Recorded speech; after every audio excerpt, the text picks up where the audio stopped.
Good evening, everyone.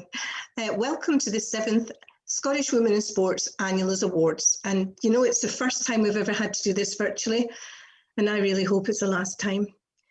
Anyway, whilst we have to stay apart, my hope tonight is that through the medium of the internet, you don't feel alone, but you feel part of this evening, helping us to recognise and celebrate those who have worked hard throughout this year to keep sport in focus. Normally at this time, I'm getting butterflies having to stand up in front of you all. And normally those of you who attend the dinner know there's always something I'll forget. So I can confirm I've still got the butterflies, but so far, fingers crossed, I haven't forgotten anything. There was a debate whether or not we should continue with this year's awards, given that sport has suffered so much throughout the pandemic. However, when you hear some of the stories from our winners tonight about the power of sport, you will understand why we decided to go ahead. We were inundated with nominations this year and every one of them was worthy. But unfortunately, as you all know, we can only choose one winner. Another cause we had for concern was we might struggle to attract sponsorship in because again, we understand the pressure that so many companies have faced and are still facing in these challenging financial times. However, I am delighted to say that we secured sponsorship for every category, and I would like to send my thanks out to each and every one of those organisations who are supporting us tonight. Tonight you'll be enthralled by the wonderful interview that Alison Walker has conducted with Catherine Switzer, who was the first woman to run the Boston Marathon in 1967. And later on she'll be speaking to Sue Strachan, another first when she became the first female president of Cricket Scotland. We also have some music courtesy of Sharon Martin, the talented singer-songwriter from Glasgow, whose song, Good Old Daughter of Scotland, you have just heard, and it's well known as an anthem for women in sport throughout the world. So by now, many of you may have attempted to make the wonderful meal concocted by the head chef, Scott van der Hoek at the Corinthian, and you've probably moved on to the cocktail that Edrington Beam Suntory have again concocted for us. I hope you enjoy both of them, and I would like to again send my thanks to both companies. So tonight has really been a team effort, and so many people deserve my thanks. First of all, to the Swis board for their continued support, to my friends who became volunteers and helped me with this, with Bid In, the auction, Drone Scotland, who did video recording for us, and to the Sunday Post, who covered the event last week, and you'll read more about it this week's Sunday Post. An extra special thanks to our friends at UWS, who once again have given us their support, and a special mention to Gareth and Keith at the Arts and Media Division of the UWS School of Business and Creative Industries. So finally, it's my pleasure to say sit back and enjoy the night. And I do hope that next time we'll be in the same room, sitting together, celebrating the achievements of some wonderful women in sport and sharing a glass at the end of the night. So in the meantime, keep safe and well. And before I hand you over to the wonderful Alison Walker, we just have a few words from Mr. Joe Fitzpatrick, who's the Minister for Public Health, Sport and Wellbeing. Thank you. Hello, as Minister for Public Health, Sport and Wellbeing, I'm delighted to join you all virtually this evening to celebrate the Scottish Women in Sports Award 2020. I want to take this opportunity to recognise and thank all the award finalists for their outstanding commitment to their sports, local clubs and communities in a year that has been challenging for us all. The coronavirus outbreak has impacted on every aspect of our daily lives. But despite this, there's been some fantastic work in communities across Scotland to help people enjoy the benefits of being physically active, especially for our mental health. So congratulations and good luck to all the finalists this evening. Thank you.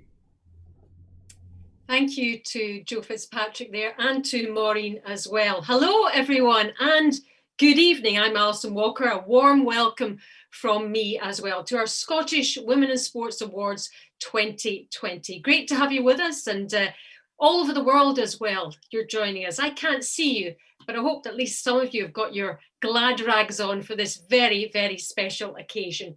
A little bit different this year, yes, well, hasn't everything been different, but still much to celebrate and recognise. Some great work going on in our communities around Scotland and some wonderful achievements to recognise. Some of our awards are also a little bit different from previous years to reflect the times that we've all been living through.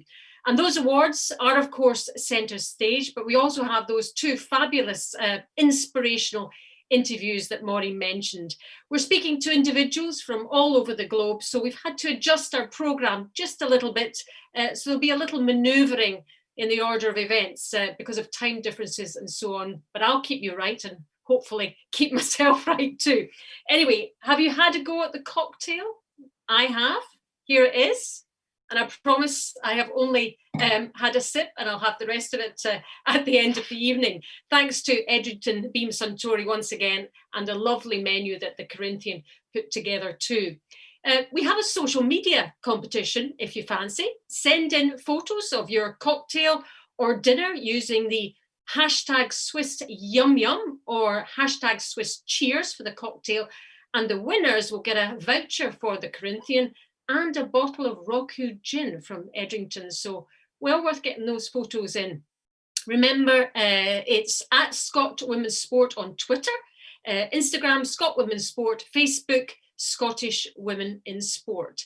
Our auction, I think, folks, is the best we've ever had. Some amazing one-offs there. And with Christmas round the corner, who knows? There's a donate button on the auction site, and you know, because of the way things are set up this year, i.e. virtually, it might be a good idea maybe to take a photo of the screen with the URL on it when the auction comes up. It's tinyurl.com/Y4CYUMKV. Now that's not easy to remember, so actually that photo might be really useful. Also, folks, because of the COVID situation, this is the only income that Swis will have this year. So please look at the auction and bid if you can. You might just get something pretty amazing, and any funds coming in would be hugely appreciated. What about that signed Marcus Rashford top or the Andy Robertson top? Scotland mascot, maybe? Magnum of Champagne? The flying experience for two, hotel stays, the Ishka face collection from the Hebrides. And if you're needing a gorgeous dress for next year, Laura's Dresses has an offer too. Honestly, there is something for everybody. So dip into that if you can. Meanwhile, relax and enjoy the evening ahead. It's been a difficult and very strange year for everyone. And women's sport, you know, hasn't had an easy time either. But no question, everyone has tried to make the best of it.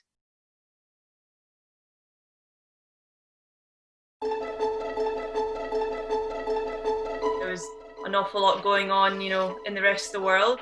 I know for many people, including myself, lockdown has been difficult. You know, it's shit because I'm counting down the days right now. Like, I've missed a lot of ice time. I've, in a sense, put the whole of 2020 on hold just to revolve my whole life around the Olympics. You know, when that went, it was like, oh, like now what?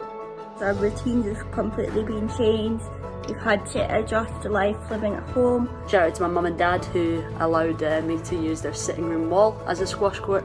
I'm doing various exercise challenges for people via my Facebook and on my social media. One of my favourite snacks to make is peanut butter energy balls. Why not try and have a bit of fun in these weird times? Just new little challenges for everyone. It's actually turned from what felt like quite a negative, uncontrollable sort of feeling to actually really aspirational. I think everyone has the same goal, you know, we are going to get back in at some point, so just staying positive and looking forward to that definitely keeps you motivated.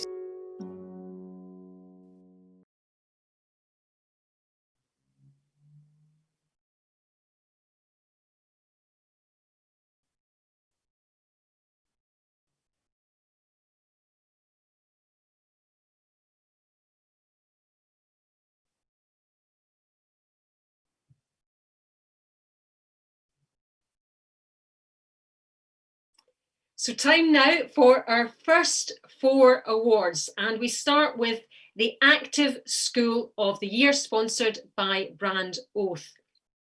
Now, this award was open to all schools who recognise the importance of physical activity during lockdown and to encourage pupils through whatever means to keep fit, healthy and active. We had 3 finalists, and they are Dunblane High School, Fir Park Primary School, and Glenboig Primary School.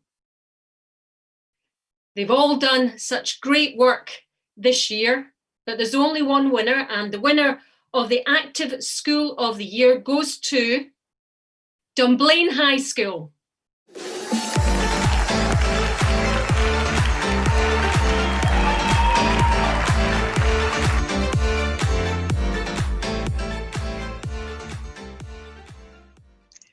Yep, congratulations to Dunblane High School, and Graham Watson joins us from the school. Welcome, Graham, congratulations. Hi Alison, how are you doing? Thanks, we're delighted to receive this award tonight. Yeah, you've been doing some, and I know a lot of schools have been doing some great stuff over these last months. Give us an idea of what some of the stuff you've been doing. Well, when schools closed, it was a really difficult time, and we've got a fantastic PE team in the school and a really supportive senior leadership team, and we agreed going forward that our focus, I suppose, and the goal for us should be the community's health and well-being. So everything we did as a school was based around health and well-being, and it was very versatile, so families could opt in and out as they pleased. And I suppose everything that we did was really based around that health and well-being aspect of things. And you had some virtual sports days. What were they like? Yeah, so with our sports leaders involved in creating some athletic videos for our younger pupils to kind of get involved in athletics as those summer months, kind of when we would have been doing athletics anyway in school. And the task, I suppose, was for our younger pupils to engage with those athletic activities, and also submit some scores with how they were doing, and that kind of built up to kind of a sports week that we ended up having. And was there a highlight over that time for you? See, the highlight for us was really the last week of term. Having spoke to our head teacher, Stuart Mackay, we agreed that the last week of term in school should be a health and wellbeing week, and we kind of pitched and marketed it as that. And it kicked off on the Sunday with our Exercise to Energise Day, and the real drive behind that was to get families out and to enjoy that aspect of physical activity as a way of improving their health and well-being and de-stressing from what had been a really tough time for kids during lockdown. And that kicked off the weekend. We had a number of other activities that related to health and well-being and other aspects. Yeah, it sounds as if you're still buzzing with it all, and buzzing because of this award, Graham, as well. Congratulations to you and the school, and thank you very much indeed for joining us this evening. Thank you. Thank you. Graham Watson there. Yes, congratulations to Dunblane High School. Brilliant.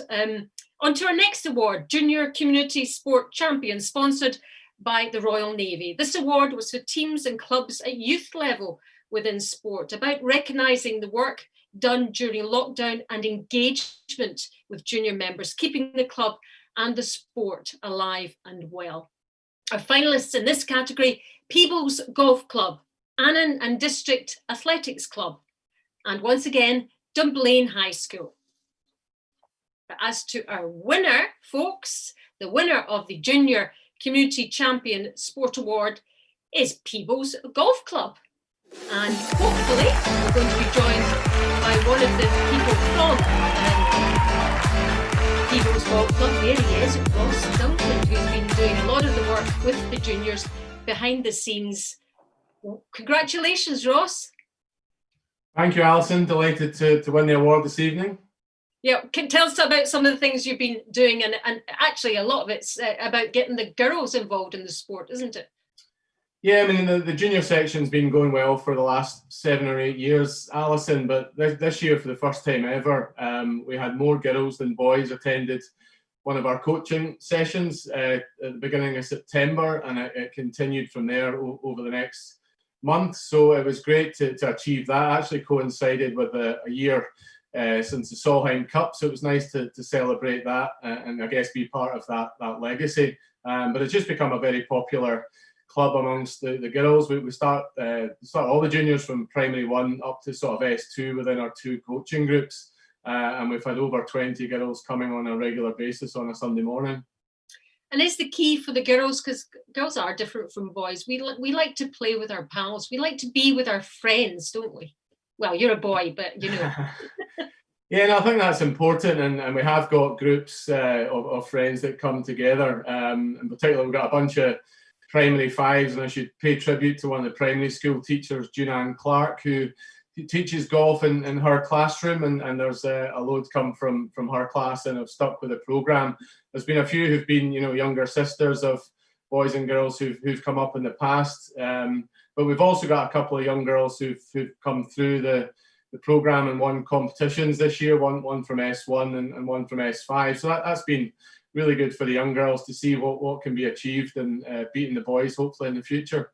Well, that's always a good motivation. I think we'll leave it there, Ross, on that note. Thank you very much indeed for joining us, and congratulations to Peebles Golf Club. Really, really positive steps there. Girls taking up the game and sticking with it as well. Thanks to Ross. Now on to the Active Scotland Community Sport Champion. Again, this is about engagement of the club with its members during lockdown, but also how they worked with their local community to help others. Now we whittled this one down to 3 finalists, and they are Sahelia Community Strides, Fiona Hurst from archery, and Louise Renix in judo. And the winner of the Active Scotland Community Champion Award is Sahelia Community Strides.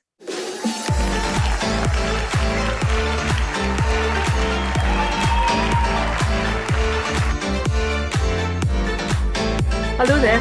Hello, Alison. And congratulations. We're joined by Pamela Cooper from the group. Pamela, congratulations on the award. Thank you very much. We're absolutely delighted to have won the award. Absolutely delighted. So tell us a little bit about the group and some of the issues that the women face to be active. Well, Sahelia is a positive mental health and wellbeing organisation for Black and minority ethnic women. And we have the Wednesday women's group that runs, and it's made up of the students who attend all our groups and classes. Now, because the women are Black and minority ethnic, very often for cultural reasons, jogging is not considered an activity that they might consider. But when we were approached by Jog Scotland to run a jogging group, we thought it would be worthwhile to give it a go. So we set up a group for our women to come along and take part so that they could get fit and become jog fit. And it's been really, really successful. And it became particularly successful during the COVID period because it translated really well into an online class. Yeah, so you didn't have to draw. I was going to say, how did you draw them in the first place? To begin with, it was students who were attending our groups and classes that we were able to encourage one by one, and by going into the classes to tell them a bit about what the group was going to be about and what the benefits might be about. And from there, they came along to the group as a group of women together. And what was really nice about it was they came together to attend and made good friendships along the way. And for you, what's the biggest source of satisfaction? I guess seeing them get fitter?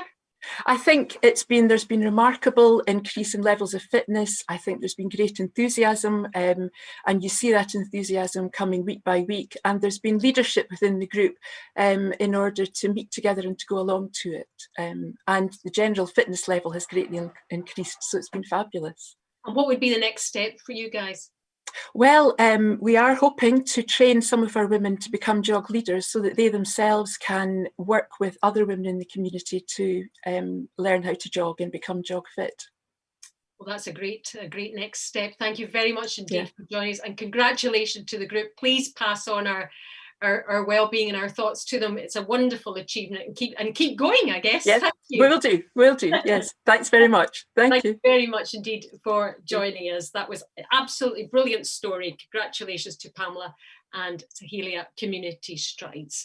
Now, another very important award, loads of fabulous nominations in this one. This is the True Wealth Volunteer of the Year 2020, and is for a person or a group who, in the opinion of the panel, has worked tirelessly in the background to support athletes or clubs during COVID-19. It illustrates their dedication to their chosen sport.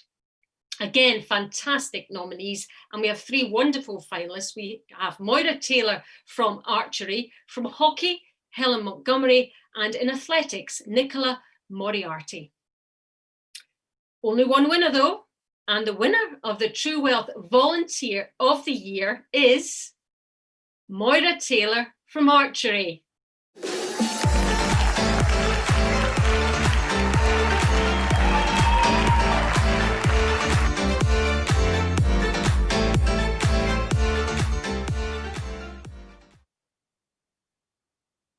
And I can see Moira joining us there. Moira Taylor, congratulations, our Volunteer of the Year. Thank you, Alison. I'm absolutely delighted to have won tonight. Thank you. You've done just about everything in any role that you can imagine in archery, and volunteering all the way through. What's been the most special thing for you out of all of it? Oh, that's such a difficult question to answer, to be honest. As you say, I've done a lot of roles within archery, and all of them have given me great levels of satisfaction and challenge. Everything from teaching beginners to team management and helping clubs. So, you know, they've all been fantastic, really good. And how did you get started in archery in the first place? I'm always curious to find out how people, because it's a minority sport and it's a pretty specialised sport. Yes. I was fortunate where I used to live, a local archery club were coming quite close. They were going into a hall that I live next door to. And I thought, it's always something I'd always fancied trying. And I thought, well, you know, it's on my doorstep, so now's the time. So I contacted them, went along, and from the minute I started, I was hooked. I thought, this is the sport for me. It's very much you against you. And it just gives me such pleasure. Yeah, and all these years later, COVID hits us this year, and everybody's really had to step up to the mark to try and keep the sport alive almost for a while. Yes, it has been hard. I sit in the committee of my local club, so the club found it difficult to get started once the easing of the restrictions happened. But also it's been difficult for our staff in Scottish Archery, because I sit on the board of Scottish Archery. So we've had to support them, and they in turn are supporting our members. So, you know, there's been a lot of work to do in the background, really. And where does archery right now in terms of people being able to play and practice? Some clubs are not open yet because they maybe use school facilities, so they're not being able to get access to them. But other clubs are quite fortunate that they are using outdoor facilities. Normally at this time of the year we would be inside in a nice warm hall, but no, we're outside in the weather. So those that can do it are opening up and allowing people to do archery, which is fantastic. But not everybody can do that, unfortunately, just now. But everybody at the club and the sport is mucking in, and that's really, really important. And you are the prime example of that, Moira. So thank you very much indeed for joining us, and congratulations once again on the award. Thank you very much indeed. Thank you. Great that Moira could join us. Our Volunteer of the Year 2020. Those are our first 4 awards now, folks. We'll take a quick break away and just check on the auction. I'm going to look on my phone in case it's anything stunning on the phone. So, let's see. We've got the Rashford Manchester United shirt, 250. We've got on that. The Andy Robertson top, 300. Director's tickets for Hearts, 100. What else have we got? The Ladies Scottish Open, that's a complete one-off. There'll be no other signed flag like that ever again in the history of 2020. So that's worth having. 4-ball at Gullen Golf Club, that's still going well. Director's box tickets for Kilmarnock, if there's any Kilmarnock fans out there. Do you fancy that flying experience for 2? That's at 200 at the moment. That's a snip. Somebody needs to bid for that. There's meals for 2 at Chao Phraya with an overnight stay at Yotel. So auction going well, but you know, still plenty there for you to bid for. So get that moving. We've got the gin experience for 4 as well at Le Chardon d'Or.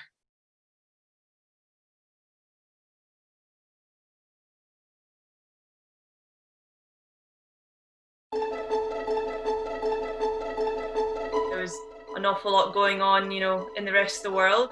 I know for many people, including myself, lockdown has been difficult. You know, it's shit because I'm counting down the days right now. Like, I've missed a lot of A's time. I've, in a sense, put the whole of 2020 on hold just to revolve my whole life around the Olympics. You know, when that went, it was like, oh, like now what? Our routines have completely been changed. We've had to adjust to life living at home. Shout out to my mum and dad who allowed me to use their sitting room wall as a squash court. And I'm doing various exercise challenges for people via my Facebook and on my social media. One of my favourite snacks to make is peanut butter energy balls. Why not try and have a bit of fun in these weird times? Just new little challenges for everyone. It's actually turned from what felt like quite negative, uncontrollable sort of feeling to actually really aspirational. I think everyone has the same goal, you know, we are going to get back in at some point, so just staying positive and looking forward to that definitely keeps you motivated.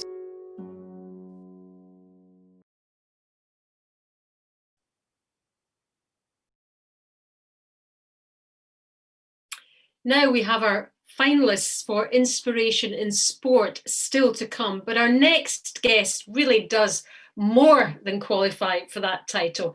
American Catherine Switzer was the first woman to officially enter and run the Boston Marathon in 1967, when women weren't officially allowed. Take a look at this. She ran when they told her it was impossible. She ran for equality.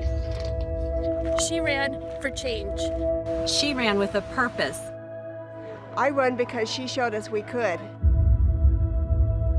I didn't feel what I was doing at Boston was any breakthrough. That day produced, I think, one of the great moments in sports ever.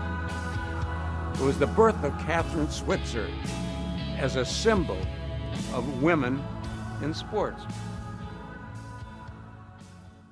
Well, just to give you a little bit of context, the Boston Marathon at that time was a male-only event, and Catherine only found a way into the race because she only put her initials on the entry form. It was all going very well until mid-stride she was spotted and a bid made to eject her from the race by one of the officials. Strangely enough, he was from Scotland. She did complete the race and changed running, distance running, especially for women, forever. Catherine now lives in New Zealand, and so I caught up with her a little bit earlier. Catherine, I know you've spoken about that race in 1967 many, many, many times over the years. What do you remember about it now, 50 plus years later? Yes, it's been 53 years, Alison, and thank you very much for having me tonight. I'm delighted to be here to meet all these wonderful women and to tell that story, because you know what, it's an eternal story of, you know, of a girl who only wanted to run and suddenly was attacked in the Boston Marathon by an angry official who tried to throw me out of the race simply because I was a girl, a woman. And I recall it now, 53 years later, as looking at the picture and seeing my face in the photographs and saying, how did that girl have the courage to decide she was going to finish the race anyway? Because at the moment that the official attacked me, I was absolutely terrified. I mean, he blindsided me. He came from behind. I saw a press truck in front of me, and he came off another truck alongside behind me and just was out of control. And so I made the decision to finish the race no matter how scared I was. And it was actually doing that which kind of cast my destiny. I mean, I could have walked off the course in humiliation and in fear, but I decided to finish. And that made all the difference in my life and gave me courage to do many other things. But set the context for us, Catherine, if you would, the context in the mid to late 60s about women in sport in general, I guess. Yes, it was amazing. It was the advent of the next great liberation movement, meaning the first one in the teens and the 20s, where we got finally the right to vote in the United States in 1920, and I think England in 2018, right? Because I ran the London Marathon in honor of that occasion. So it was the eve of this women's liberation movement, and I didn't understand what it was all about. I mean, I just always had gone out and done the things I wanted to do. But I was at university, and I was studying sports journalism. And the reason I was studying sports journalism was because I wanted a really good credential, because I knew it was going to be very hard for me to get in that career. And I had chosen journalism because I knew I didn't have a chance to be an athlete. There were no sports whatsoever in our university for women. And men had 25 sports and they all had scholarships. And I didn't see that that was weird. I thought that, well, most women just don't want to play sports and that's their fault. And then I suddenly, the penny dropped really in that Boston Marathon. And I realized, oh my God, this is what it's all about, is that women are discouraged, first of all, from going into some place where they're not welcome. And then being told that they can't do it anyway. Well, of course they can't do it anyway if somebody's going to attack you and try to rip off your bib numbers and say, get the hell out of my race, you don't belong here. And by the way, when I finished the race, I was not only DQ'd, disqualified from the race, I was expelled from our athletic federation for running with men, for running more than 1.5 miles, for fraudulently entering the race with my initials, even though men had entered with their initials, and for running without a chaperone. And with that, the enlightenment was complete, because I said, you got to be kidding me. If this is the way women are treated. And of course, that was the same in education and in the career force. And it became then a real crusade to get women official in running, because it reflected everything else in society. I think it's hard for this generation to understand that now, but it's a good thing they're understanding it. And I think that they really, really respond to it. And I'm finding that this generation is incredibly, and I want to thank you women out there, really amazing, for supporting each other. Because if we had had that kind of support many, many years ago, and all of the previous generations of women, if we had supported each other more strongly, I think we would be further ahead than we are now. But hey, we are doing it now, and that's the important thing. But for you, it takes a special kind of character to do something that you did, to stand out and put yourself out there in the face of adversity. And it was such a barrier to break through. Did you feel you had it in you? Did you realize really the impact it was going to have? I didn't realize the impact, but I remember when I was training for the race, and the guy who was coaching me was a volunteer coach. He was a university mailman, believe it or not. He'd run 15 Boston marathons. And when I told him I too wanted to run it, he said, you can't do it. It's impossible for a woman. I said, no, I read, that other women have run marathons, and that a woman, in fact, in Boston had jumped out of the bushes the year before and run. He didn't believe it, but finally said to me, if you show me in practice, I'll be the first person to take you to Boston. So I said, okay, I'm going to show you in practice. We went out to run the marathon one day, 26.2 miles. We finished the marathon distance. He said, oh, I'm so impressed. And I said, I don't think this was long enough. Let's run another 8K, another 5 miles. And we did. And at the end of that workout, 50 Ks, 31 miles, he passed out. And when he came to, he said, women have incredible potential and endurance and stamina, which is something, I mean, you Scottish women are proving as spades in ultra running. And we discovered this whole new universe. So when he said, okay, I promised I'd take you to Boston, he insisted I officially sign up. And I said, look, there's nothing about gender here. He said, of course not. Nobody would believe a woman could do this. And I said, but I'm going to be noticed if I'm wearing a bib number. And he said, I know, and I'm proud of you. I mean, here was a 50-year-old guy, a 19-year-old girl, and he completely was willing to put his reputation on the line for me. And I always say, from kind hearts like that, come amazing things. It was done. And when I got to Boston, all the guys were wonderful to me. I wish my wife would run. I wish my girlfriend would run. Give me some tips. So I didn't expect any kind of animosity. I expected some heckling from spectators, because I was used to that when I was out running. And I expected some scorn from officials, but nothing like violence. So, but I was buoyed by the fact that I had run 31 miles. And I'll tell you the truth, Allison, I'd been running since I was 12 years old. And every day I ran, I've been running for 62 years now. And every day I run, I have a victory under my belt that nobody can take away from me. It's magic. And I, by the time I got to Boston, age 20 then, I had been running for 8 years. So I felt, hey, I'm limitless. I'm fearless. I'm going to do this. I felt on top of the world. Yeah, you'd found your thing very early on. Can we just drop it? The chap that manhandled you, Jock Semple, was from Scotland, wasn't he? He was a Glaswegian, absolutely. He couldn't understand a word. He said, "You get the hell out of my race and get me those numbers." But what was his reasoning was he was an athlete himself, and he had a vision for the Boston Marathon, didn't he, and for athletics in general. Yeah, you know, I feel sort of sorry for him. We became best of friends, by the way. I'm going to fast forward on that. We became best of friends. I was just with him also a few hours before he died. I mean, forgiveness is really, really important. And I had forgiven him by the time I ran over Heartbreak Hill, for heaven's sakes. Yeah, he was called the angry overseer of the marathon because it was his baby. He protected it through the war years, and they wanted, you know, the people in Boston said, "Oh, let this crazy race go." He loved it, and he nurtured it and kept it alive. And so he didn't suffer people fools, because there were a lot of kids and college pranksters who would come and jump in the race, and people wearing signs saying "Eat at Joe's Bar and Grill" and try to get on the front page of the newspaper.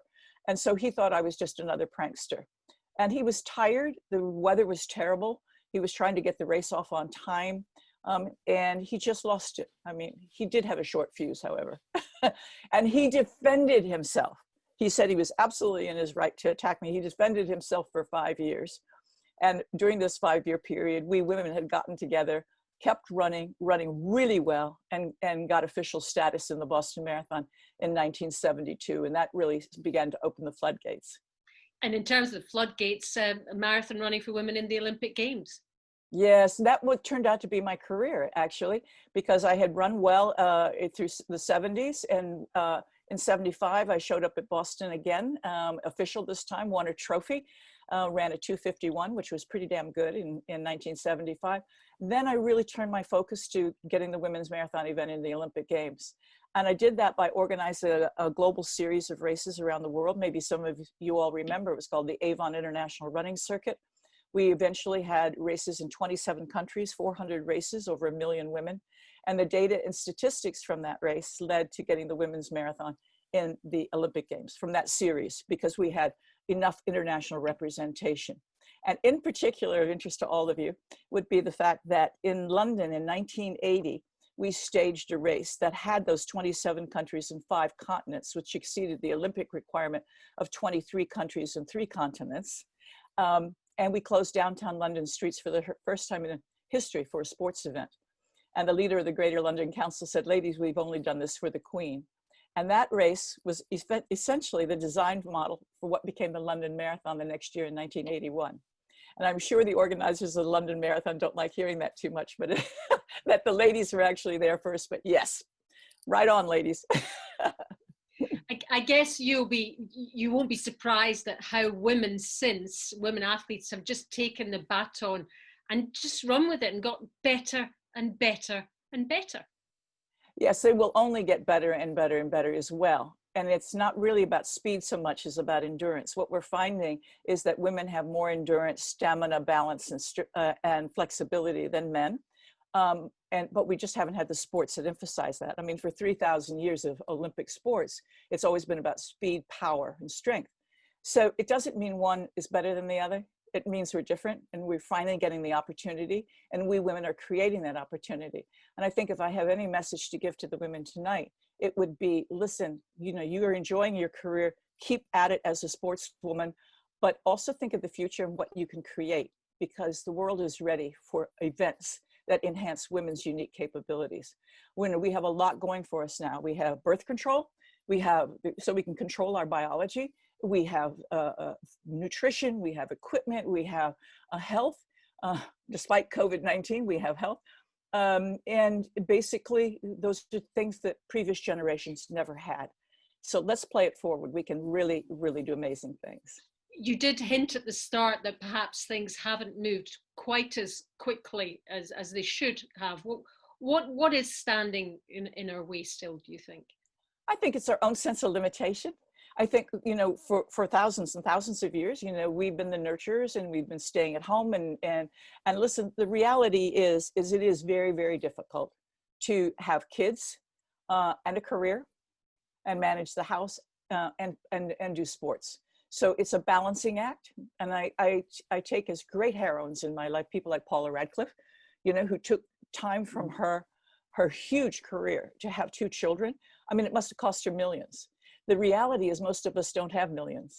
and we don't and we don't have professional sport where most of us are amateurs, and so it's hard to find that balancing act. So that's where, again, I think if we're supportive of each other, we can figure it out. I mean, how about trading off the kids while you go work out with a neighbor, and then you could do another favor for the neighbor? I mean, it could be just that simple. And just think of different ways, you know, to pay back. You went back to Boston for the anniversary and ran it once again, 50 years later. What did that feel like? Can I tell you, Allison, it was the happiest day of my life. First of all, I've been at Boston for every Boston Marathon for the last 50 years. I only missed two, the 1968 and 69, because I was still so scared of Jock Semple. I didn't want to go back. I really was. I let him get to me, and I was afraid of him, you know, because he was a vicious guy. Well, if you look at the pictures, it looks very scary. It was very scary. It was very scary. But I'll tell you what happened. In 2017, I found myself, because I still ran regularly, but I trained up for it. It took 18 months and trained back up for the marathon distance. And I ran Boston again for the 50th anniversary in 2017. And everything came together. I only ran 24 minutes slower than I did when I was 20. And yeah, it was cool. I mean, I found that at any age you can get it back, and that I also ran with 125 women who were in support of my charity 261 Fearless, named after my bib number. Hold on, I'll show you something really quickly. That's the old bib number that Jock tried to rip off of me, and he got the corner there. Right? You got a corner. He got the corner, and it flapped throughout the race. But that number has become a magic number, meaning fearless in the face of adversity. And so from that, we have created a wonderful charity called 261 Fearless, a nonprofit which reaches out to women everywhere to run, and that we are empowering them through running. So go to 261fearless.org. We have a very, very active group in the UK. We'd love to have you guys join us. But what it felt like in 2017, just try to imagine that being the only woman to wear a bib number 50 years before, and getting a lot of mixed reaction from spectators, especially, to in 2017, I was surrounded by 13,500 women wearing bib numbers. The race was 50-50, and all along the route, hundreds and hundreds of people were holding up big signs like this that said, you know, 261 Fearless, go, yeah. And women's liberation, yeah, go for it.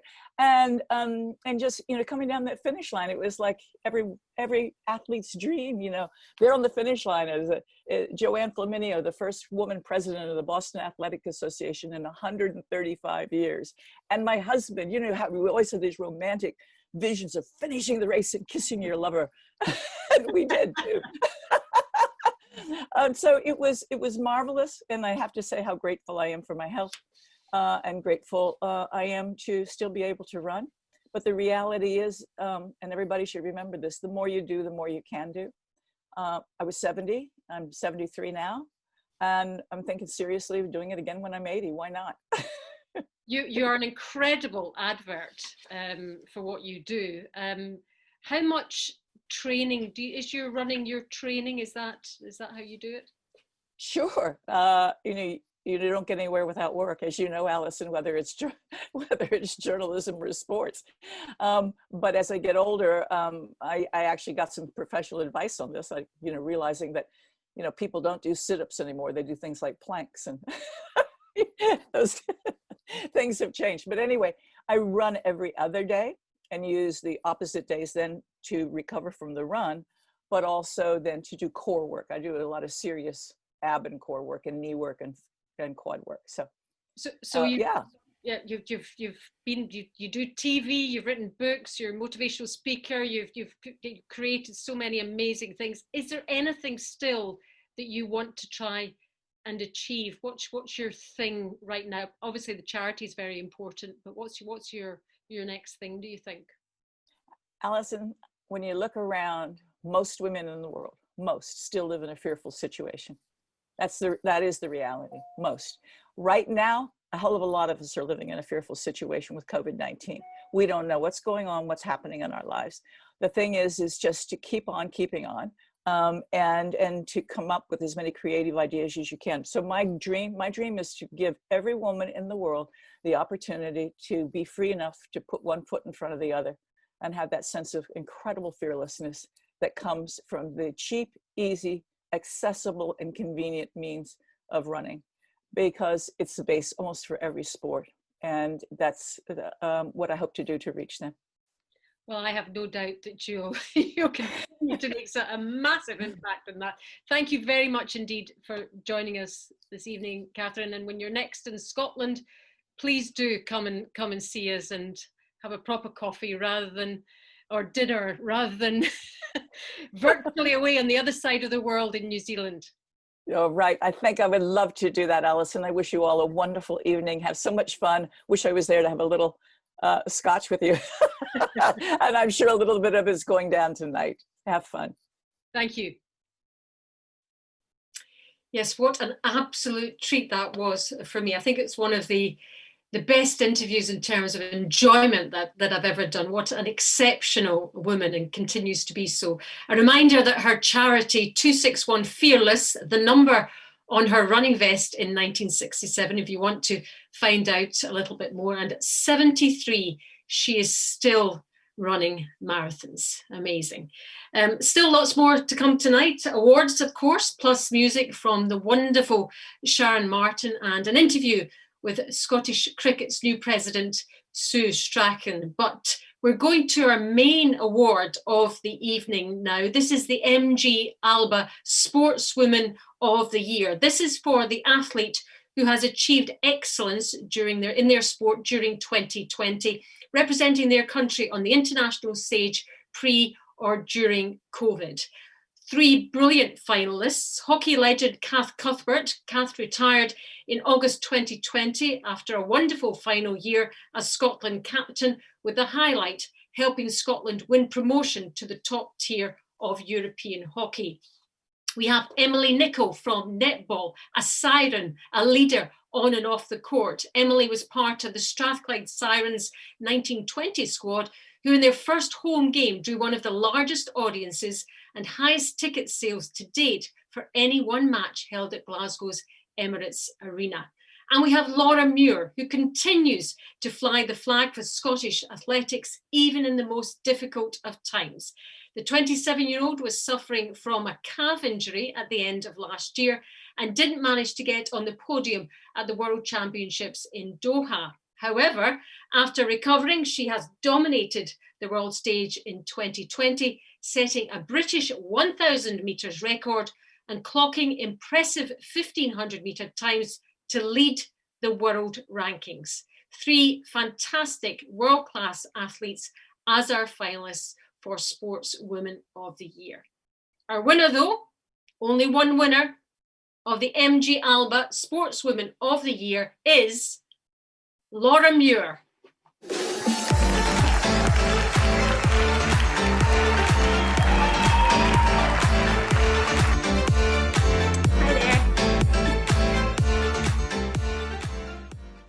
And Laura joins us now. I think you're there, Laura, from South Africa. You can see us okay.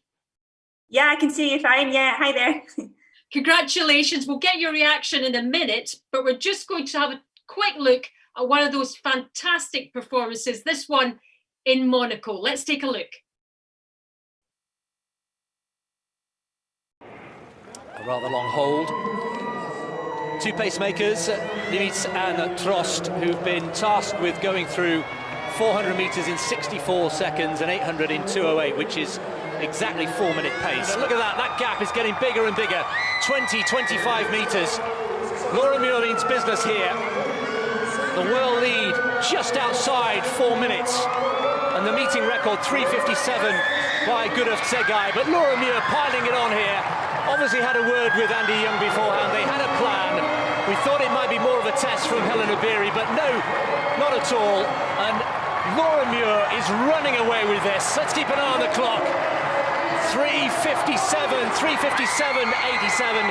It's the fastest time in the world this year. Laura Muir, a solo act in the last 400 metres there. Brilliant front running from the European champion.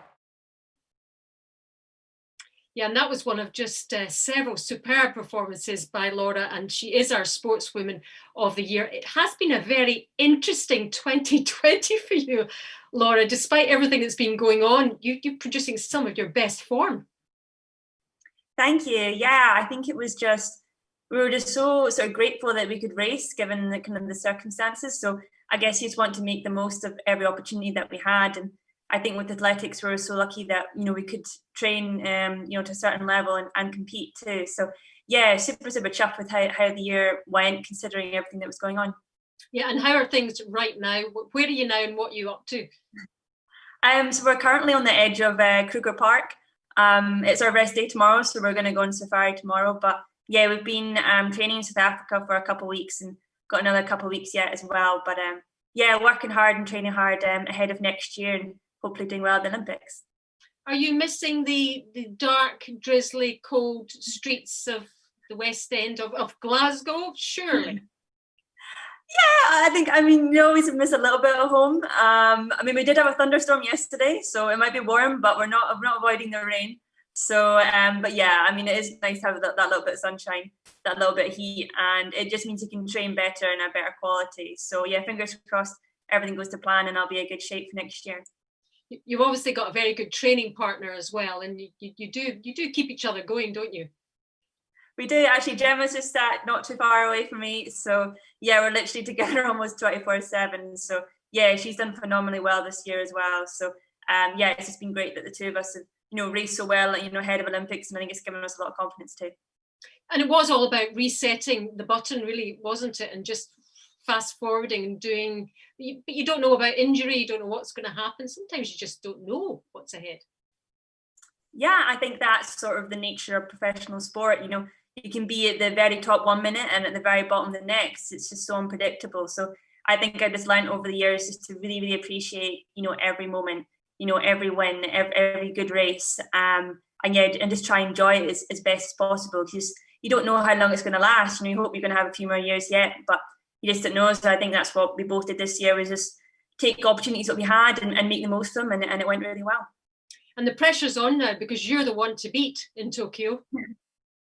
Yeah, I guess given, you know, how I've ran this year, you know, it does put me up there. So, but yeah, I take a lot of, you know, confidence from that. You know, I take the pressure I see as support more than anything else. So yeah, just looking forward to training hard over this winter, and yeah, hopefully everything goes ahead next year.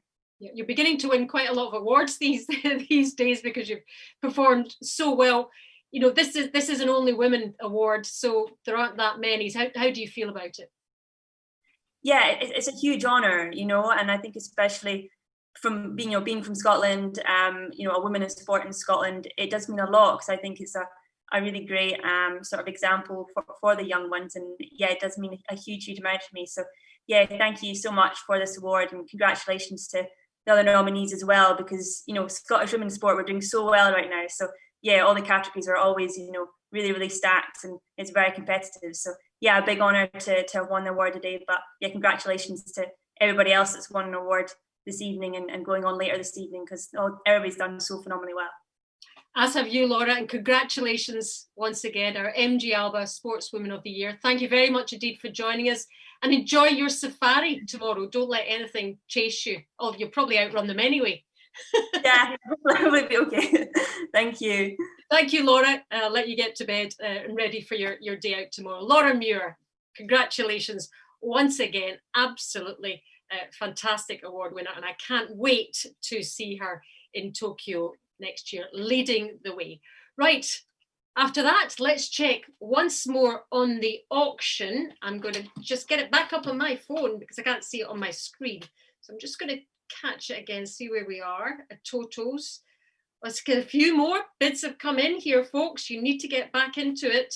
Where are we with the Rashford top 250, Andy Robertson top 300, directors tickets, they're going quite well. Still plenty here that you can make a bid for.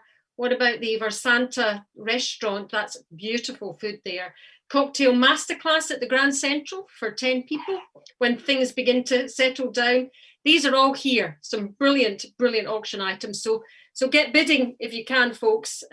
We don't want you to miss out. I think we're closing at about 10 o'clock, so you've still got a little bit of time. Right, let's move on to our next award. And next we have the Specsavers Most Compassionate Role Model of the Year.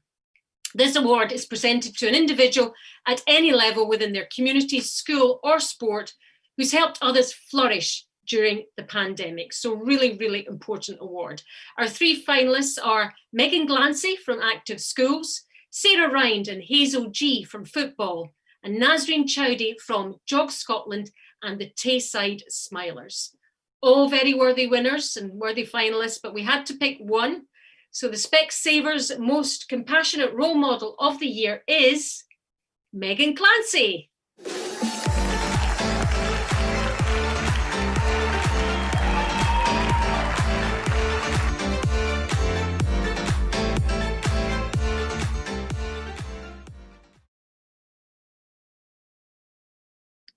And there she is, looking gorgeous there, Megan. Congratulations, a big smile on your face. How do you feel? Thank you very much. I'm very honoured and delighted to have won this award. I'd just like to say a big thank you to Fiona and Leslie from Active Schools in South Lanarkshire for nominating me and supporting me over the past year as well. It must be lovely to know that you have that support and that they also really appreciate what you do, and that's important. Yeah, well, thank you very much. It goes both ways, to be fair. They give me the opportunities, I take them, and I appreciate everything that I get given as well. Yeah. How did you start volunteering, Megan, in the first place? I started when I was in 6th year at Holy Cross High School. I was part of the Sports Leaders programme there.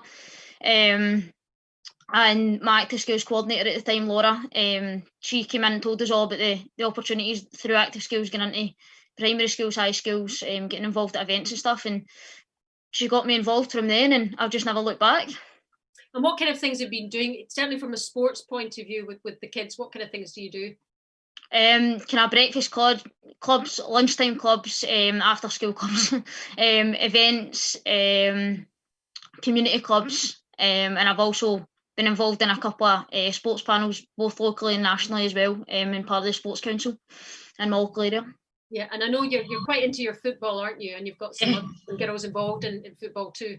Yeah, I was part of the coaching team that took the Hamilton Accies Girls Community Club for primary 1 to 7 girls, and I've been involved in quite a lot of girls targeted activities and through Active Schools in South Lanarkshire as well. What do you love about it, finally? What do you love about it? I just love seeing the kids develop, enjoy themselves, have fun, and it's also great to give some kids opportunities that they maybe not had otherwise. So, well, good for you, and keep it going, Megan, because you love it, and they obviously love you too. So, congratulations once again on the award, and thank you very much indeed for joining us this evening. Thank you. Okay, that's Megan Clancy, who is our Most Compassionate Role Model of the Year, sponsored by Specsavers. Well done to her. Up next, we have the UWS Innovation in Sport Award. Now, more specifically, it's the Arts and Media Division of the School of Business and Creative Industries at the University of the West of Scotland. With this award, we were looking for new ways of delivering and promoting girls' and women's sport during lockdown, whether it be online or any other innovative approaches.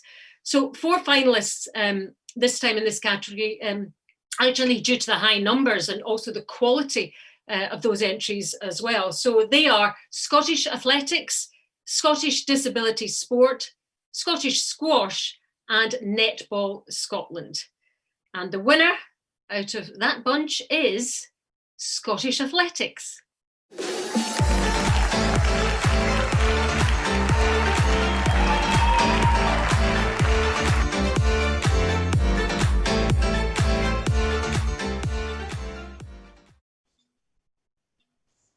And congratulations to Scottish Athletics. And Caitlin Watt, here she is, has joined us from Scottish Athletics, Events Administrator. Congratulations Caitlin, on this award, how do you feel?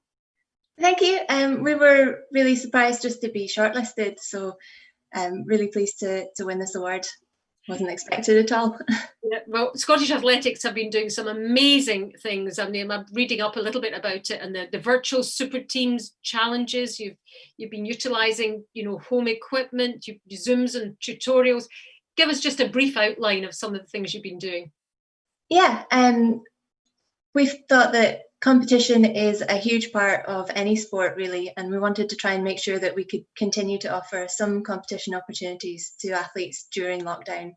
And we were quite lucky, being an individual sport, that we were able to host some virtual races for some of our older athletes over the summer.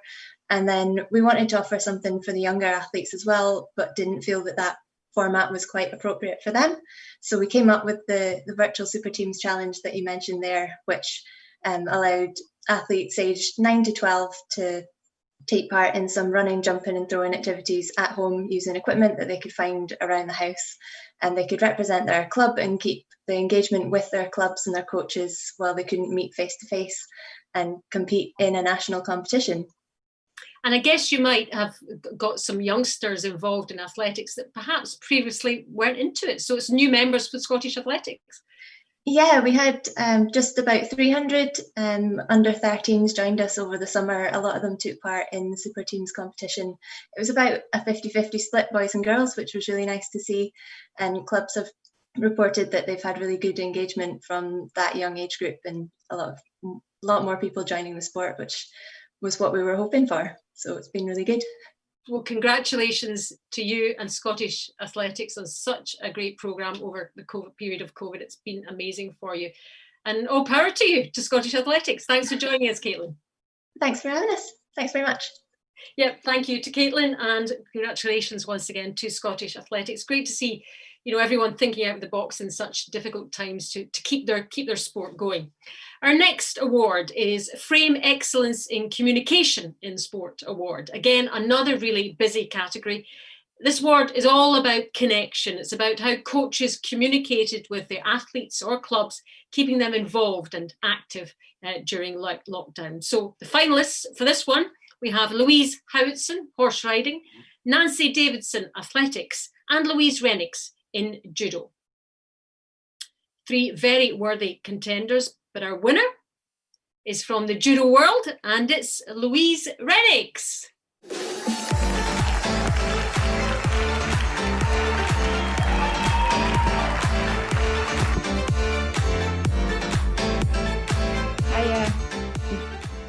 And Louise has joined us now. Congratulations, Louise. You have won the award for excellence in communication in sport for judo. Well done. Thank you. I'm delighted with it. I feel really honoured to have achieved this tonight. Yeah, you had a very, you have had a very busy lockdown. How have you managed to keep everyone going at the judo club? At the start of lockdown, I started off with just a little group email out to all the parents to say that I was just going to be taking one Zoom session a week to see if I felt comfortable doing that and to see what the response was like. And then we went on from like one Zoom session a week to 2 Zoom sessions between Monday to Friday, to then at the weekends we started to do some things like we done like multi-sports at the weekends, where we got some dance teachers in, football people in, lots of different other sports, and then we tried to make things we tried to think outside the box to take part in, like, how can I get families involved in some things. So we done some art classes, we did some challenges that parents had to do at home with their children, and then we kind of just, like, I kept on emailing parents, and sometimes not everyone can get involved through the technology. So I would post things like books out to children to do, books that were visual, books that they could write in, and that they were still involved in feeling that they were still part of the judo community and the judo club. Yeah, I was going to say that. How did you get, without people who don't have the internet? So you obviously had to think about that too. What about in terms of equipment, or in terms of a partner in judo? How did that work? So at the start, I just had to kind of like think outside the box. So with your judo equipment, you have your suit and a belt. So we would have their belt that they would use and pretend that they were a partner. And then for like safety reasons, I ended up developing like people's pillows or cushions that were in the living room. They became a pretend partner, and they were like throwing them down as if it was the uke that we would call in judo. And then I got a really good response from that. And then I found that it was really good with the under 12 age group. But as we got into the summer, I managed to get some lottery funding and some local community funding to buy more specific materials that were better for the households, and to buy some dummies for our older competition players. And then that's managed to allow me to progress my sessions, make the sessions a little bit harder. But I don't think the parents are thanking me for their floorboards. They might have some tweaks. I was going to say briefly, what's the feedback been like from the parents? I've had a lot of positivity from them from a mental health point of view, and also just from, I've got an 18-month-old boy as well, so they've been like, we're really, really pleased that you didn't just stop and that you've been keeping us going. And by doing some weekly chats with the parents as well to find out how the kids are and where they're at, they really like the check-in that I've been doing. So it keeps me going as well, and it keeps me feel like I'm helping the community and helping people through my own sporting experience. Well done you, and congratulations on winning the award. Very, very well deserved. And thank you very much indeed for joining us, Louise. Thank you. Yeah, congratulations to Louise Rennicks, our Frame Excellent in Communication Award winner. Auction again, folks, just another wee reminder to check it out, see where you are with the bidding.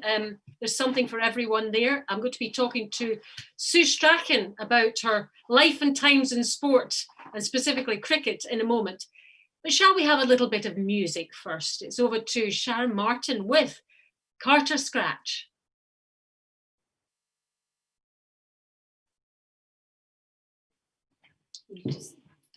Stop it.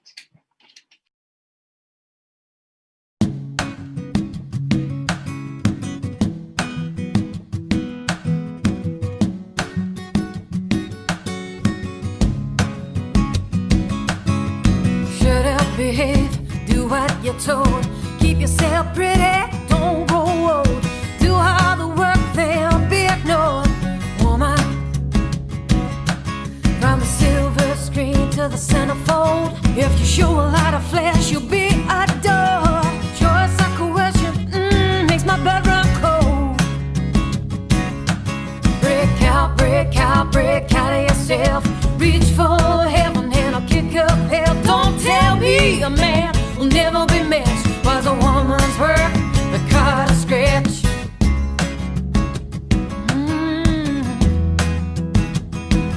Oh, oh, oh, oh, oh. I am Rosa Parks, I am Lady True. I am a hidden figure from a history book. Your silent sister trying to get to school there. Gun is in my face, what you gonna do? Break out, break out, break out of yourself. Reach for heaven and I'll kick up hell. Don't tell me a man will never be matched. Was a woman's work, the Carter Scratch. Does he glorify the boy? Put him on a great pedestal. I've watched with hungry fire. In my time, my time, my time, my time is coming soon.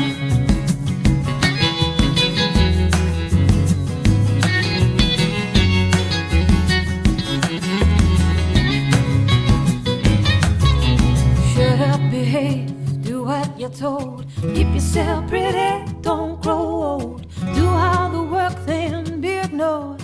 A strong woman is something to be celebrated and not feared, crushed, undermined, spoken over, stopped, humiliated, shamed, blamed, discouraged, controlled, and told that to be worth anything in this world, she just has to be thin and beautiful and look young forever.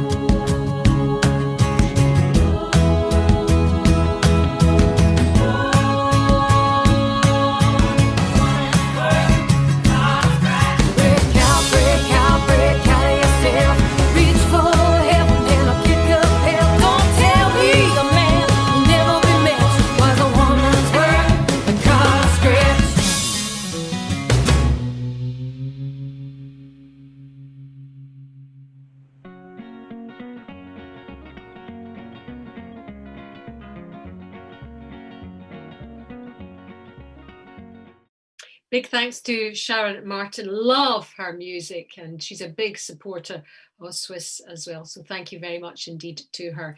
Now it's time for our chat with Sue Strachan, the first woman president of Cricket Scotland in its 150-year history. Sue is a sports nut, I think that's fair to say. An all-rounder in terms of participation, a masters squash champion, good at hockey, late developer in cricket, in between being a kidney doctor, a mum and a volunteer. Right now, most of her passion is directed towards that sport of cricket.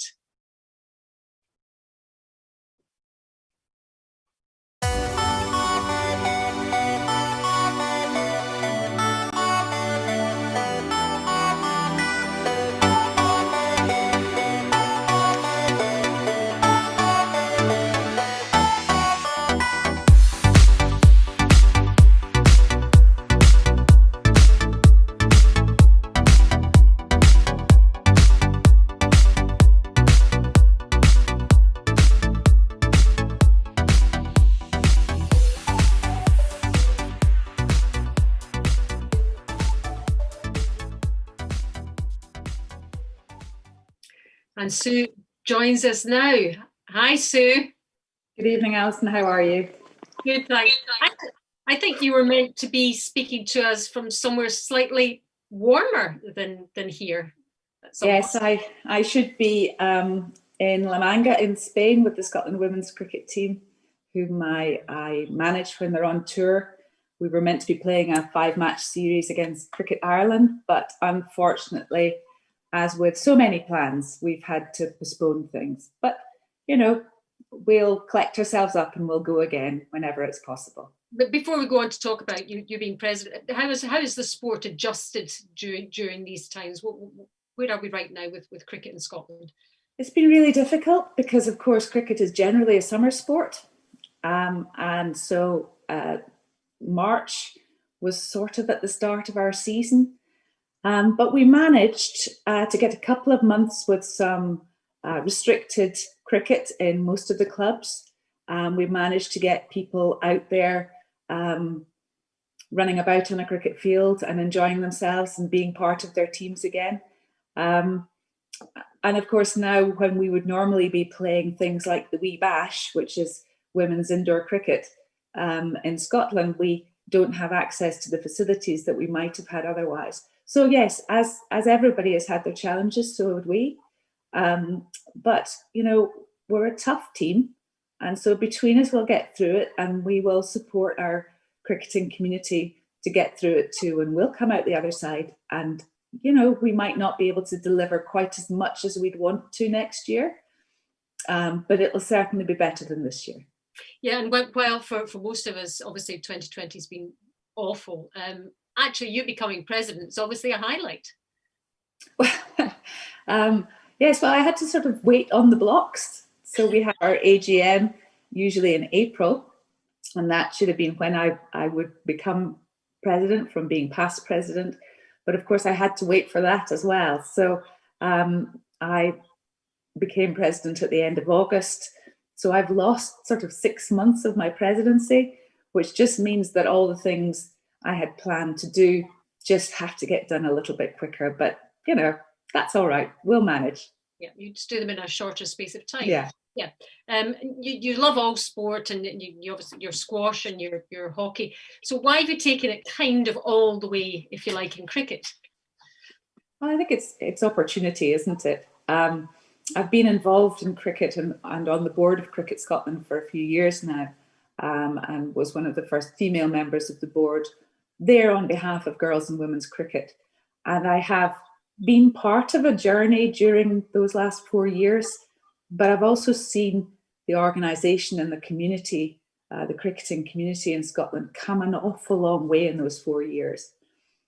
And when I got the phone call to ask me whether I'd consider a nomination as president, I was completely shocked. That was not something that came completely out of the blue to me. But then I thought, what a huge honour, you know, to be the first female president of a sports governing body is a huge honour. And I quickly tried to work out whether I could fit it in with everything else. And I decided that I couldn't not fit it in. I had to make time for this. And, you know, we've met many times, Alison, and you'll know if I'm going to do something, I want to do it right. And so I really want to throw my heart and soul into making a difference, but into being a good president that works for the organisation and that works to improve the organisation. And obviously, I'm going to come from a women and girls sport background, so I'm going to look at things with a slightly different lens, and I'm going to try and create as much opportunity for women and girls in our sport as I can while I'm here. Judy Murray always talks about women in sport need to be in decision-making positions to change sport for women and girls, and it's the diversity that a woman brings to the table too. Yes, I mean, we look at things in a slightly different way. We understand women and girls because we are women and girls, and so we understand the differences about what sporting experiences women and girls are looking for. And I think the breadth of experience that different women and girls are looking for. So some will be looking for performance sport, a clear, transparent, fit for purpose performance pathway. And I think we have that now in cricket in Scotland. And we have some very inspiring young women playing for Scotland who inspire me every time I spend time with them. But at the same time, we have women and girls who want to come together socially to enjoy some sport, to do something where there's no fear of judgment, to do something just that's fun and at the same time is healthy and is good for your mental and physical health. And we have different forms of cricket that will suit all of those different, it's like ticking a different box in your head. So the different forms enable us to do that. And that's why I think it's such an exciting sport for girls and women. It's a very, at your level around the world, it's all about men in these decision-making positions. What kind of challenge is that? What kind of, I'm not saying resistance necessarily, but that will be challenging, I think, at times. I think it is a challenge, but I think Maureen and I at one point said, you know, it's quite good to be a pioneer. The responsibility of a pioneer is huge. I mean, Catherine Switzer there, what an amazing pioneer. But, you know, we stand on her shoulders now. And, you know, we thank her for what she did because it enables us to do more. And it opens the door for others to walk through and then make a difference. So yes, it's challenging, but I'm up for the challenge. You know, I'm up for discussing rationally and reasonably, perhaps how we could do things better in a very positive way. And in Cricket Scotland, I have Nick Wilson, who is, in fact, the only person in Cricket Scotland who's won a Cricket World Cup. She was an ex-New Zealand international cricketer who won the World Cup in the year 2000 when women wore culottes to play cricket, international cricket. So Nick is head of development in Cricket Scotland, of the whole development. And we have Rosie Ryan, who I know you've met, a previous Swis Award winner, who is head of girls and women's development. So within the organisation, we certainly have women in decision-making roles. And gradually in other places, it's happening too. So I'm just a small part of this revolution, but it can only get better. And we can only bring more to the table than perhaps a male counterpart who might be very similar to those already round the table would do. And I've managed to stop them saying, right, gents, so that's a good start. What do they call you then? We've gone from right, gents, oh, and Sue, to okay, everyone. And that, you know, it's simple little things like that that mean that we now have the opportunity to be listened to at any level of sport. And that's very exciting. Yeah, you are absolutely relishing this opportunity, aren't you? Oh, yes. Yes, I am. This, you know, for me, I always wanted to be the first woman to do something. And I was never quite good enough at any of the sports to be the first woman to do something huge as a sportswoman myself. But this is obviously my thing. And I want to make a difference while I do it, and to enable young women to come through, girls and young women to come through and have a better experience in cricket and have a better experience in life because of the things they learn, the being part of a team, the winning and losing together, the laughter and the fun. You know, I want that for more. I want to share the joy of being involved in sport however I can. And if this is the way I can do it, then this is the way I'm going to do it. Well, good luck. I don't think you'll need it. I think you'll set Scottish cricket on fire. So thank you very much indeed, Sue, for telling us your story, and good luck with everything that lies ahead. And thanks for joining us. Thank you very much, Alison. And can I just say congratulations to all these amazing, inspiring young award winners. I'm just so inspired by them all. So well done, everybody. Yeah, thank you, Sue. We are too. Brilliant. We've still got 2 more awards, though. We've got the Sports Scotland Young Sportswoman of the Year next. This is for an athlete who's achieved excellence in her sport in 2020, again representing their sport on the international stage. And our finalists are Ailsa Lister from cricket, Emily Dark, hockey, and Tony Shaw, para-swimming. And to our winner then of the 2020 Sports Scotland Sportswoman of the Year, and it's 17-year-old swimmer Tony Shaw.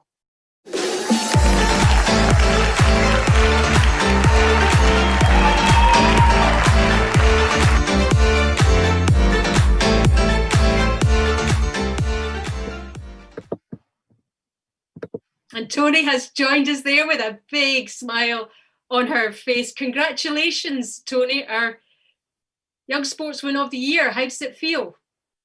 Thanks so much.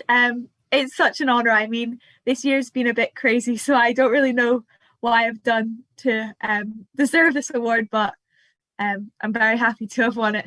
Well, the way you've progressed in your sport over quite a short period of time is incredible. We've got British, European, world records as well. What stands out for you as a highlight so far? Definitely being part of the British relay at the World Championships. We got a world record in that race, and it's so special to be racing with your teammates because you're usually racing by yourself. So it's really special to be part of that. And I always love to ask people why they're into a particular sport, why they love it so much. Why do you love it? I just love everything about swimming.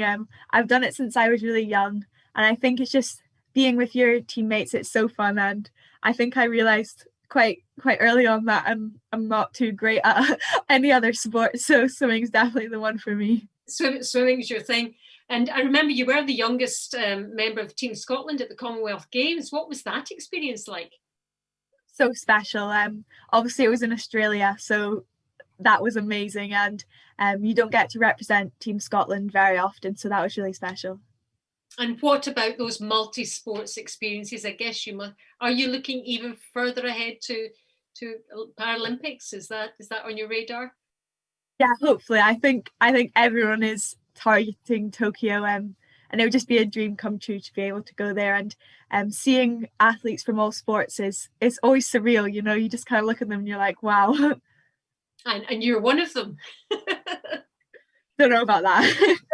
Well, you're on the journey. You're almost there, and you have won our award tonight. So congratulations, Tony. It's absolutely amazing, and keep going and keep training, and we'll watch out for you next year. Thank you.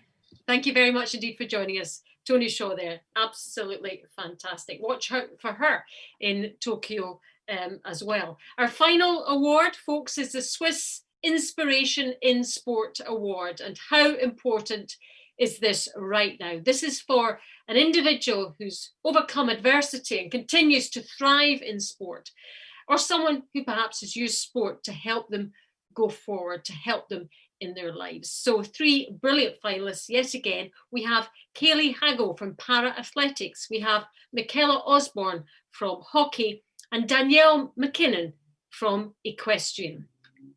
What about our winner out of those 3 wonderful contenders? The winner of our Swis Inspiration in Sport is Kaylee Haggo.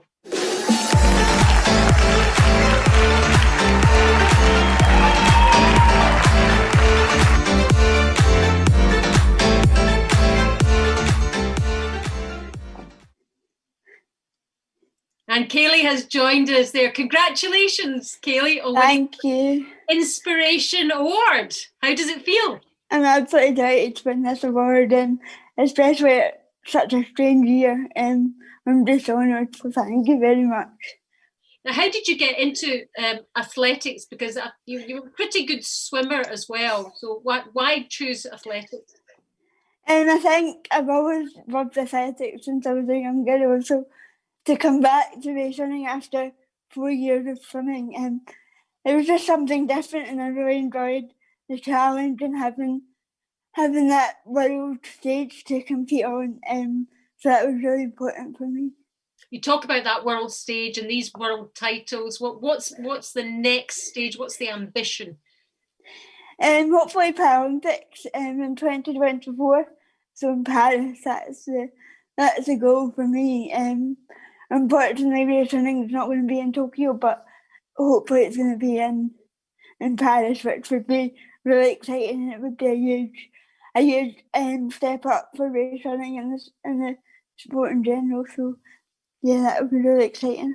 And I know you like working with other youngsters who perhaps have challenges, but you want them also to realise their dreams too. Yeah, I'm really lucky to have a job with that skills as disability sport coordinator. So within my role, I develop disability sport across South Ayrshire, trying to get other young people and children and adults involved in sport and just inspire them to do what they want to do and do what at anything's possible, really. So that's what I want to get across, and I just love my job, so I couldn't ask for anything better. And how many hours do you put in training, Kaylee? I train 6 days a week at the moment, so I have a Sunday off, which is always quite nice. But I'm working full time as well, so just trying to find that right balance of working and training and obviously recovering as well is really important. Yeah, you must absolutely love what you do to have that kind of busy schedule. It's amazing. Congratulations on winning our Inspiration Award. You truly are an inspiration, and thank you very much indeed for joining us. Thank you. Yeah, congratulations to Kaylee. She's targeting the Paralympics 2024 in Paris. We wish her well. Wow, congratulations to her, and indeed to all our winners and our finalists. And you know, this is actually when we would normally give them all a huge round of applause. So shall we do that anyway? I hope you're all doing it at home. Here we go.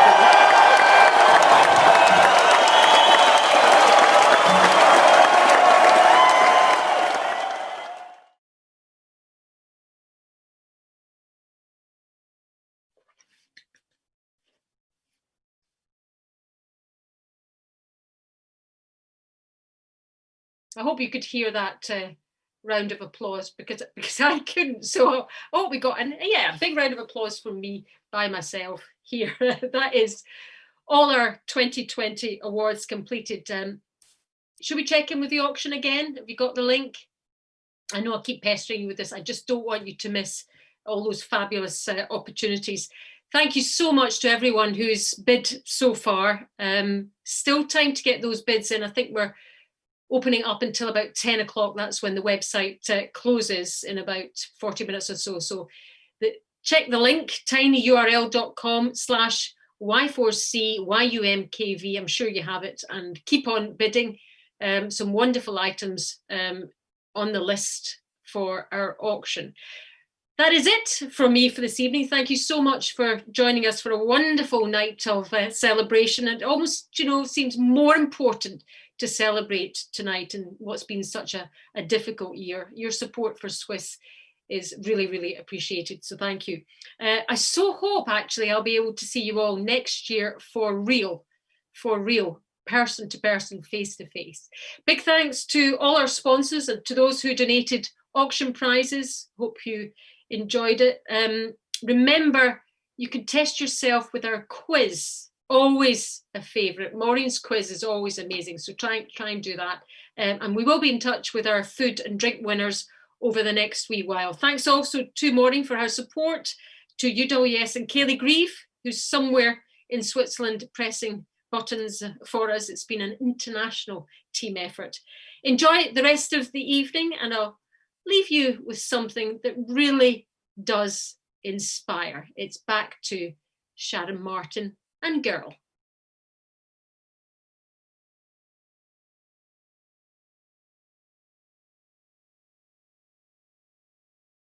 We've marched 1,000 miles, fought hard for our rights. Through history we've played our hand, the great woman of this land.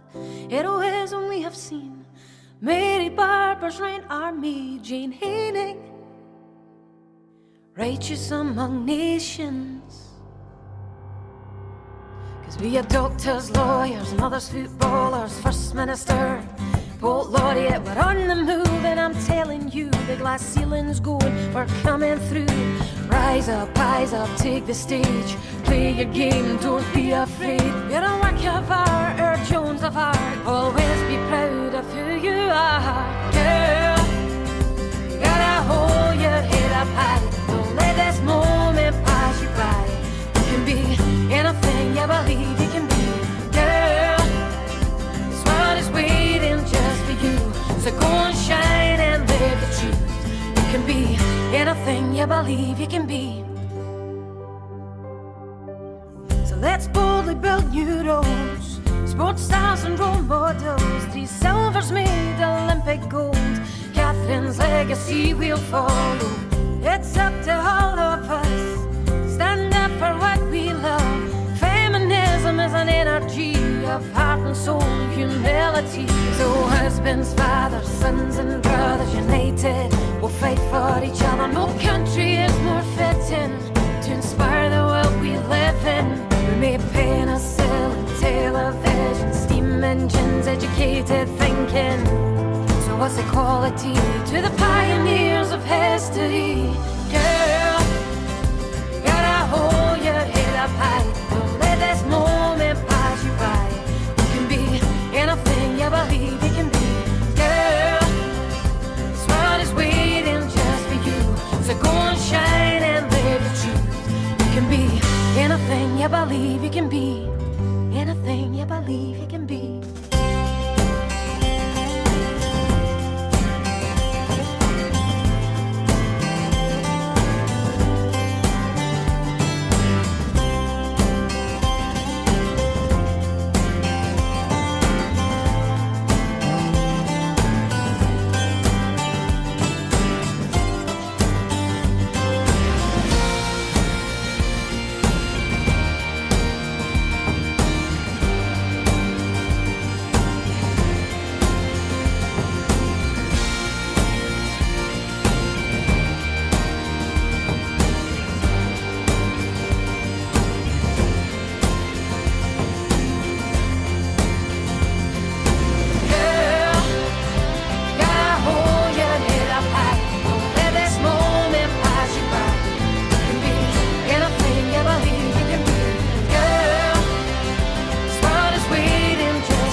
Anything you believe you can be. Anything you believe you can be. Anything you believe you can be. This is a video about bikes, and then a little bit more.